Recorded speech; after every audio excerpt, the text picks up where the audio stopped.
this is Rumor, and today I would like to share some of the things I'm up to this January to kick off the new year of 2023. First of all, I hope that your new year is off to a good start so far. I'm sure we are all coming into it with a slew of new intentions, goals that we want to meet throughout the year, and it's very easy to start out right with the best of intentions and a lot of motivation behind us, and then as time goes on, we kind of peter out. So year by year, I try to refine my expectations of myself and make things a bit more things that could actually be sustainable. So try not to overwhelm myself too much by front loading a lot, and yet it's kind of full of fun stuff so far. But anyways, what I wanted to talk about first were my decks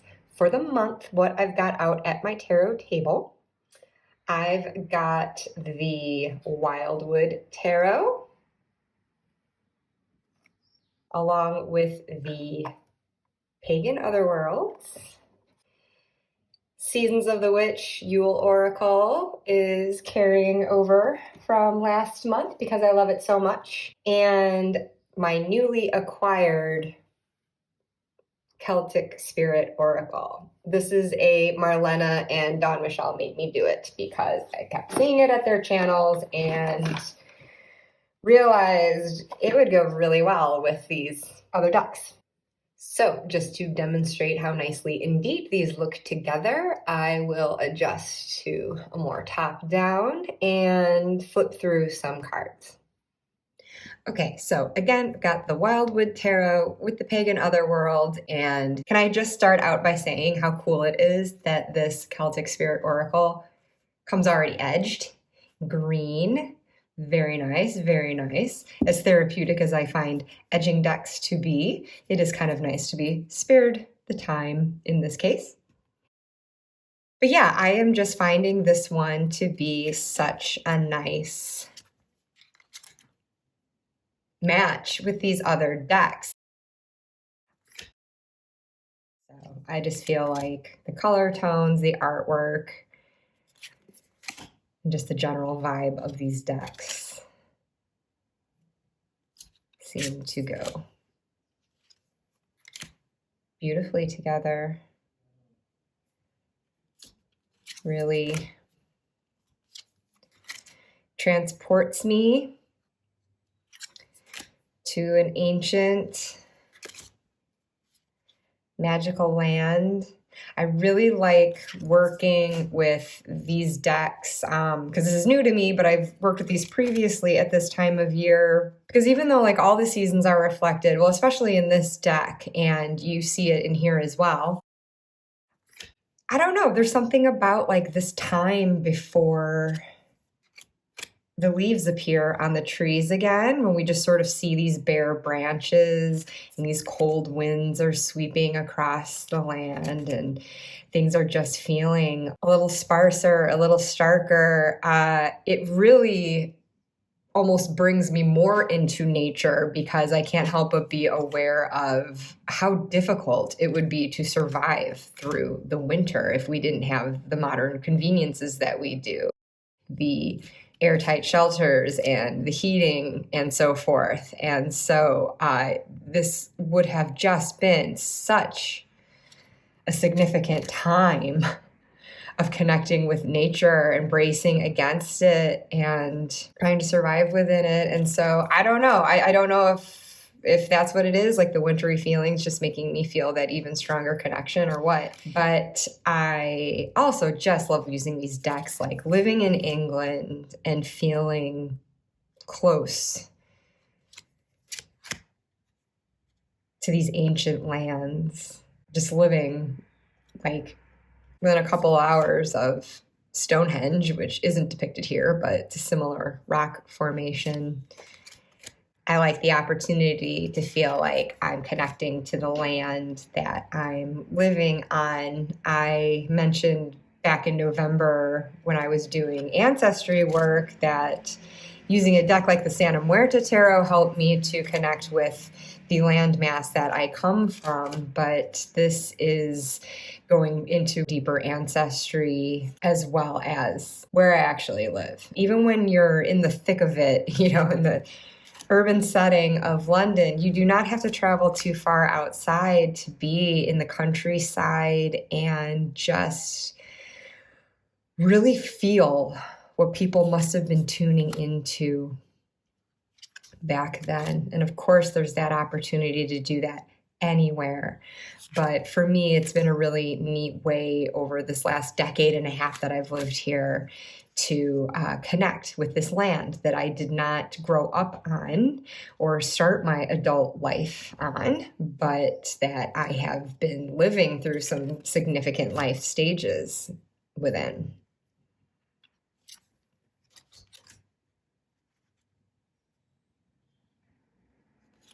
So all of my words feel inadequate for what I'm trying to get across, but this Celtic spirit, what I like about it is these keywords. And I kicked off working with it, trying an approach to tarot spreads that Don Michelle mentioned in a recent video, or towards the end of last year, where you can use an oracle card to basically create the tarot spread. If you're going into it without a specific spread in mind, you can draw a card like this, and if it has the 3 keywords, then you draw 3 tarot cards, lay them out accordingly, each one elaborating on the keyword. And so I found that to be a really cool way to approach it. And I had also, well, I've got the remnants of the spread that was out on my table already here. So the first card I ever drew from here, actually, because I only just started working with these decks, the Green Fairy. That's starting out with a bang. But then I pulled from the Wildwood for Mischief, Freedom, and Reckless. 3 cards. It's not going to show up super well how I've got things oriented here. If I zoom out just a tad.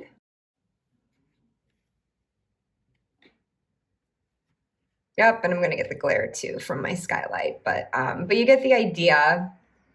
And I just thought these looked so beautiful laid out together. And I can only imagine, I still have the borders on my Wildwood, and I do plan to keep them on, but a lot of people I know do trim that off, and that would that much more so pop out. But then in having this, where each of these cards corresponded with one of those keywords, I also like to do a let go and a lean in draw as well for either side of the oracle. And so I used the Pagan Otherworlds to do that, just get that much more of an elaboration. And to be totally excessive, Yule Oracle, which I love so dearly, and started to use after Thanksgiving, continuing to use now because it still feels right. I would just pull a card from this deck. The particular one that I pulled for this reading was this, and this was just my takeaway. So this setting the theme, this elaborating on that, and then my let go, lean in, avoid, attract, however you want to look at that. And then just a takeaway message left by the Yule Oracle. So I felt like my little fairy here was giving me some permission to play, maybe be a little naughty, I don't know. But I got a sense of just being able to relax into a playful mode, while also avoiding being too reckless, though. Because if I needed to sort of avoid being the fool, maybe I don't want to be, too risky, too foolhardy, in what I might approach, but yeah. So there was that. Without getting into the specifics of this reading, that was just the example of how I have kicked off laying these cards out with each other, because basically I was excited and I wanted to use all of them at once, but I'm sure as the month progresses, I'll be paring it down and maybe just wanting to focus on one or another. I will have some specific spreads that I want to work with. So I won't always be bouncing off the oracle card like that. Might just be drawing this one at the end as a lasting message on the reading. So yeah, there's really not too much more to say about it. I also mentioned last month that I love pairing the Dreaming Way tarot with this, and I was working with it the first half of December, and I do plan to pull that out every now and then this month as well to work with this Yule Oracle, because I just like it, but I don't have it out on the table at the moment. Okay, so that's it where my tarot table decks go. But I thought I would also share a couple of New Year's intentions that I'm starting out and hoping I can see through. And I'll be back with you with that shortly. Okay, so then next up here, I mentioned in one of my videos last month that I was accepting the challenge put forth by Sylvain at Sylvain's Deadly Sins to read the entire collection of the Wizard of Oz books. I showed the whole set in that previous video, so I didn't bring it out now. This is just the first book, beginning with The Wonderful Wizard of Oz, but there's a whole series, all but the last one, written by L. Frank Baum. And to quickly recap, Sylvain had read and enjoyed this book so much and really appreciated the lessons that come across from it that he set the goal for himself to read the whole series over the course of this year. And in counting up the chapters, if you read a chapter a day, you can do so by the end of the year. And then he is incorporating the tarot as well as a means of approaching and hopefully achieving a goal set at the beginning of this year. Because as I mentioned before, we all come in with our New Year's intentions. So as you probably already got a glance at, this is my journal for this work. I just think it's adorable. There's a little zoom in on Dorothy's gingham. But yeah, I mean, this is the film version, of course, and they do show the ruby slippers on here, but I learned that it was silver slippers in the book. I have never read this. I've seen the movie many times, but what I've got here are the cards that I've drawn so far with the chapters, and this is today's chapter, which I still need to read, but it's been so much fun. They're short chapters. It's a very doable goal. I also enjoy Sylvain's daily videos, and I'm so impressed that he's doing this, because every day is just for a few minutes, checks in, kind of recaps what the chapter was about, and then gives a journal prompt, which relates to the tarot card drawn for that day. So the tarot deck that I have decided to work with throughout this entire year reading this book series is the Phantom Wise Tarot, created by Erin Morgenstern, the author of The Night Circus. And I had an inkling I would use these together, first of all, because I ended up receiving them together. I ordered them at the same time on Amazon, which was just a coincidence. I wasn't setting out to use this deck with this task. I just was interested in it and just finally ordered it. So it was purely coincidental, but when they arrived together, I realized, actually, this might be a great one to use with it, because there's just this sense of magic and whimsy about this deck, this sense of story as it does delve into this night circus world, and maybe is somewhat outside of it. Honestly, it's been a few years since I read The Night Circus, and I have not gone through to see card by card how this might factor into the novel. So maybe not everything does, but it certainly evokes the essence of it in here anyway. But so just getting that sense of like story coming through and kind of going into a fanciful, imaginative world. And in the video where I first discussed that I was going to be doing this, I was talking about how I was just had this really compelling urge to like dive down a rabbit hole of some sort. So then this deck arrives and I'm looking through the cards, and the Fool card, there's the rabbit going down the hole. Like, it's a total Alice in Wonderland reference. And so I kind of took that as a sign, even though this is Wizard of Oz with Dorothy, not Alice going into Wonderland. But I think that there are parallels between the stories, no? So, yeah.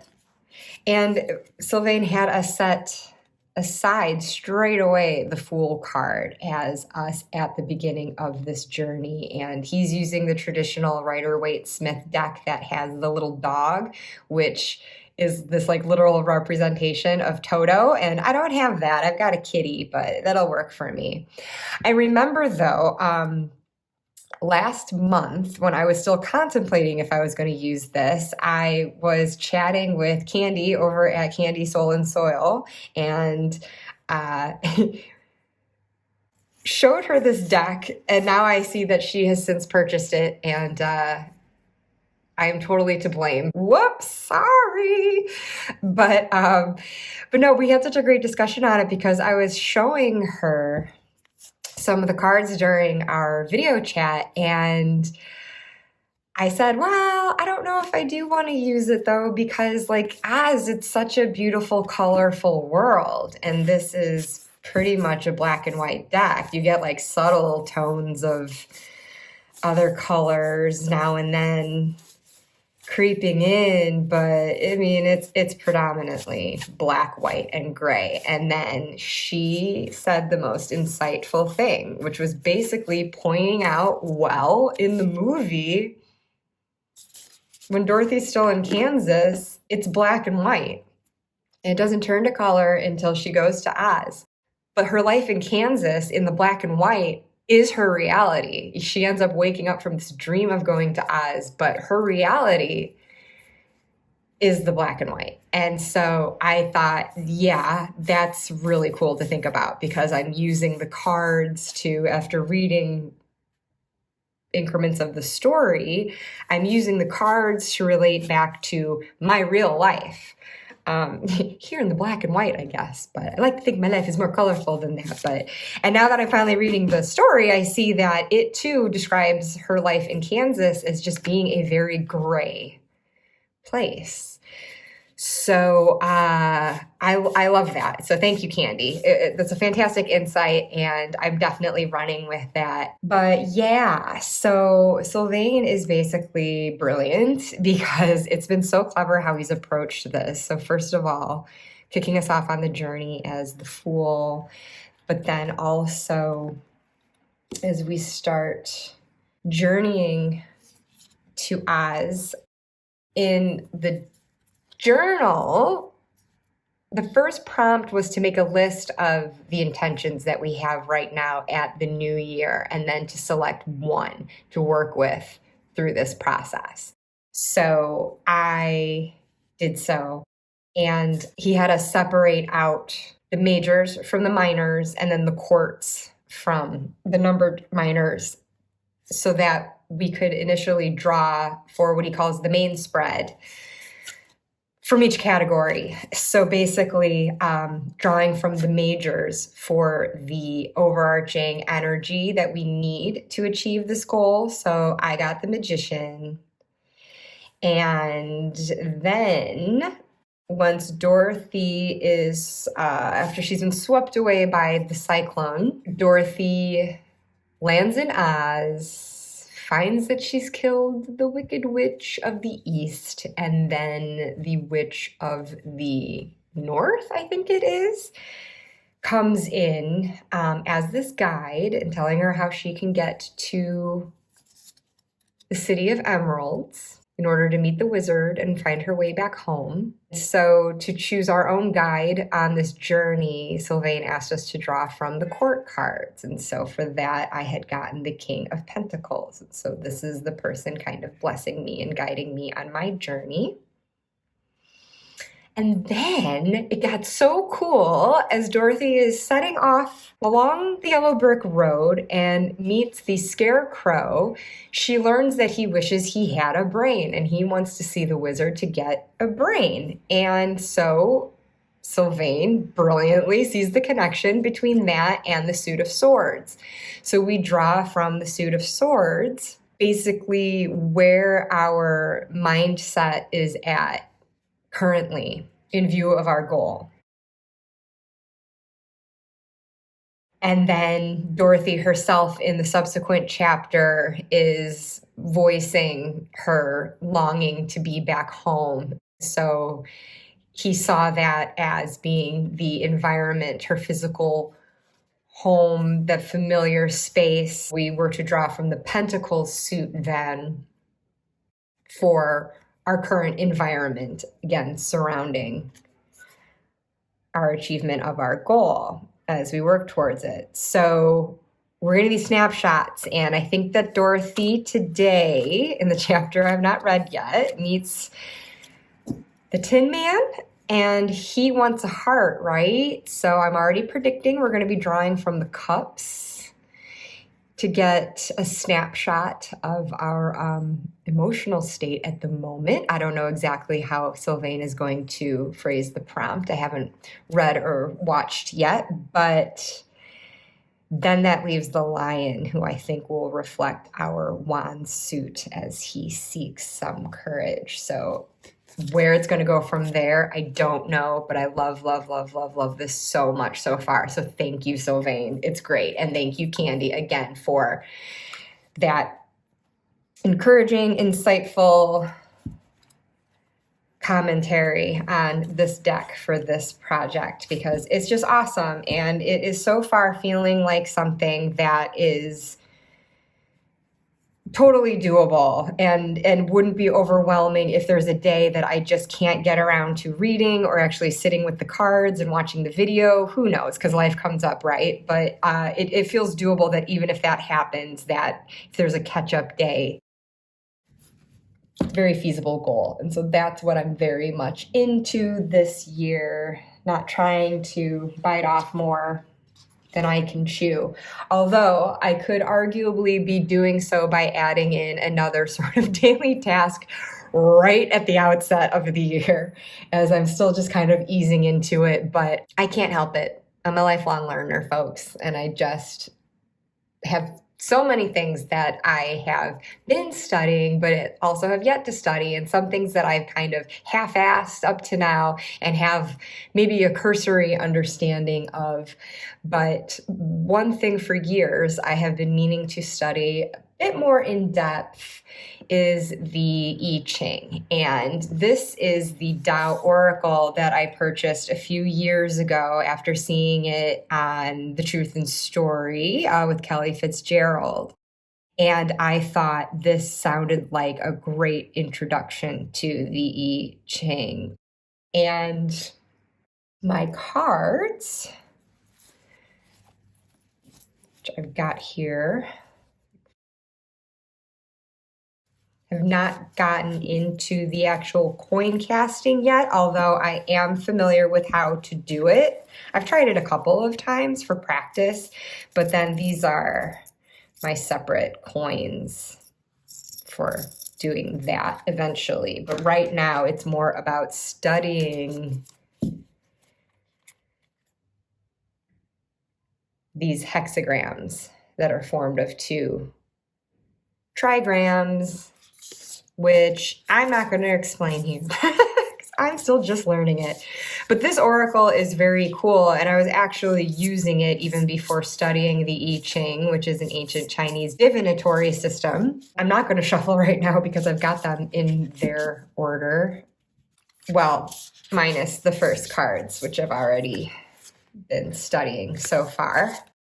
But what you can do is you can just use it as an oracle. You don't have to understand the I Ching necessarily. You can just have your question, shuffle, and use it like any other oracle deck, because as you can see, you get this keyword in reference to the hexagram and then several more beneath that. And the guidebook is a wonderful reference for what these may mean.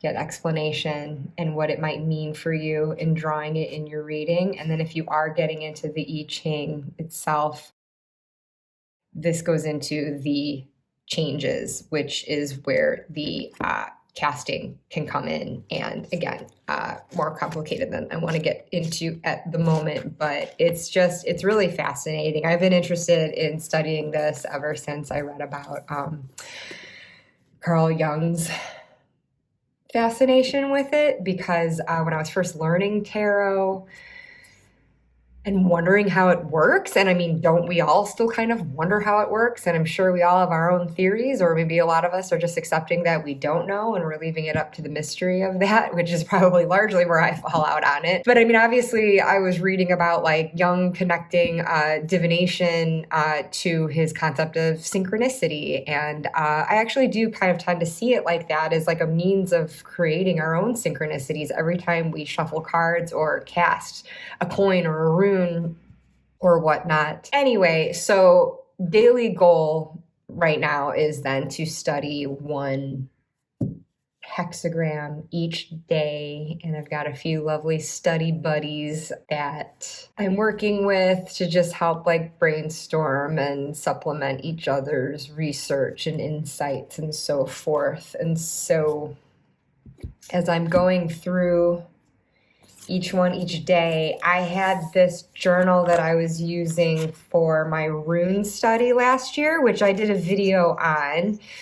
So I was following the book Wild Soul Runes and coming in with my own activities too, like ways of connecting with the runes using the soul cards, which I explained in that video that I made about it. But basically I was focusing on one rune a week, and I just kind of, following the book's guidance, but then also making it my own process, came up with a way of interacting with the rune each day, or at least every other day, and then moving on to the next one. And so this became my journal for that. And I left space at the front for a completely different reason, but I've decided I'm going to use this for geomancy, which I would like to study in a similar way, curling up with each geomantic figure for what would that be, like 16 weeks? And just doing some reflections and readings with that. But until then, these remaining pages, there's exactly enough to fit 2 hexagrams on a page. And this is enough to put all 64. So it's really interesting to me how that worked out. Like the count just works out perfectly. And I think I can give a page to each geomancy figure here. At least one side. But yeah, so that's where I'm just recording my brief thoughts. I'm not going like super deep into it at this point. I'm just trying to get an understanding of what each of these hexagrams are, you know, and how they interact with each other, how the different elements that they represent kind of interplay here. And from there, we'll learn more about the actual like casting process and working with the changes and everything. And would like to go deeper reading like a proper translation of the original I Ching meanings and such. But for now, I've been relying on the Tao Oracle and using it as an opportunity to learn and bond with my Spirit Keepers Tarot by Benebell Wen. I know I've mentioned in a previous video that this is a deck kind of shelved it as soon as I got it because it's intricate. She's got a lot going on here, that Benebell. And she's got a much bigger brain than I do. But, you know, I don't regard this as a deck that I would use every day. For just regular tarot readings, the intricacy just of the artwork alone is a lot to take in, but then it's just so chock full of symbolism and different esoteric and cultural and theological references, just all interwoven. There's RWS and there's Thoth and there's even I Ching, which I guess gets me around to why I'm using this study time to also work with this, because this is a trigram. And Benebell has a section about that. Well, here you can see the hexagrams, but she's got a way of incorporating it with the tarot. And so she's got these tarot correspondences and a means by which you can take the trigram that shows up on the card and add it to a second card's trigram and create a new hexagram for an added layer of meaning, and basically use it kind of like an oracle card, where she has these like brief blurbs, kind of a condensed explanation of what each oracle message is for you for that reading. I've just got to show this bookmark. I got this from Buffering the Vampire Slayers merchandise shop. It's a Buffy podcast that I love. They've now finished their coverage of Buffy, but those old episodes are out there if you want to listen to it. I highly recommend it. But they have this quote by Giles when he said to Xander, "Don't speak Latin in front of the books." Because when Xander did so, one of them caught on fire. Anyway, I digress. So this has been a fun opportunity for looking at Benebell's insights into these figures, but then also adding this extra layer of meaning to the daily readings I do with this. So I have my card of the day that I'm focusing on. So on this particular day of recording, I'm just on the 4th hexagram, which here is Youthful Folly. So I've been playing with this a couple of different ways, where I might just draw 2 cards, see what their trigrams are, how that combines into a hexagram, and then look up and see what that particular hexagram means, which means skipping ahead in the order that I'm going in here and just focusing on the 1 hexagram a day. But then one of my study partners had a cool idea for actually just shuffling the deck and then flipping the cards until finding the trigrams that appear here. So pulling the first card that has that one, and then the next card that has that one, and seeing how that message plays out. So I did that here. This is the trigram for water, and then this is the trigram for mountain that appear here. And so those together would form the hexagram of, again, this youthful folly, or at least that's how it's phrased for this. It can vary depending on your resource. But yeah, and then looking to what these 2 cards ended up being and how that elaborates on this message. So that's been a fun way to play with it, and it gives me an opportunity to take just a couple of cards from this deck and really dive into the meaty descriptions that Benebell has included in here, which is otherwise just such a daunting book, and this is why it has just sat on my shelf for the past year. unused. But this is helping me break it down bit by bit and just get more familiar with what's going on here, because I honestly think if I just sat with this and tried reading from start to finish, I feel like I wouldn't get very far before I'd be kind of petering out. So there's that.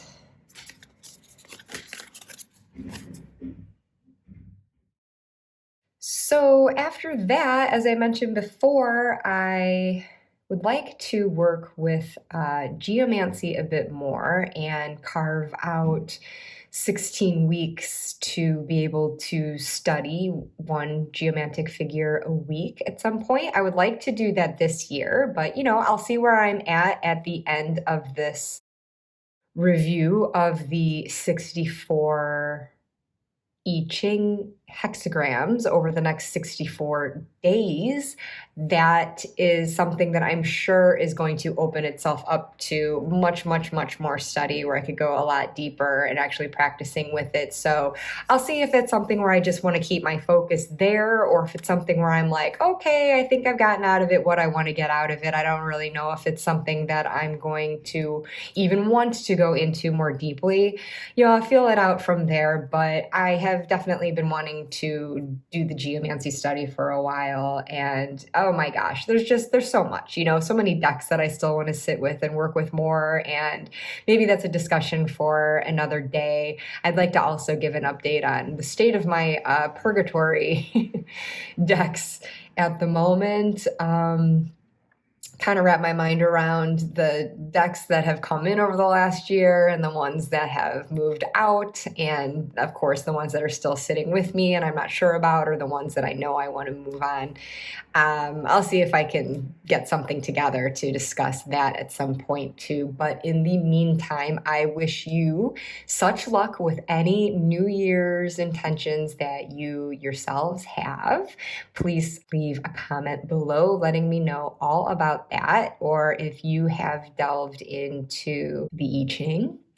If you are participating in Sylvain's hashtag 365 yellow bricks reading challenge for the year, what decks you are working with for this first month of 2023, pretty much whatever you'd want to share, let me know, and I will see you next time. Thank you so much for watching. I really appreciate it. Bye.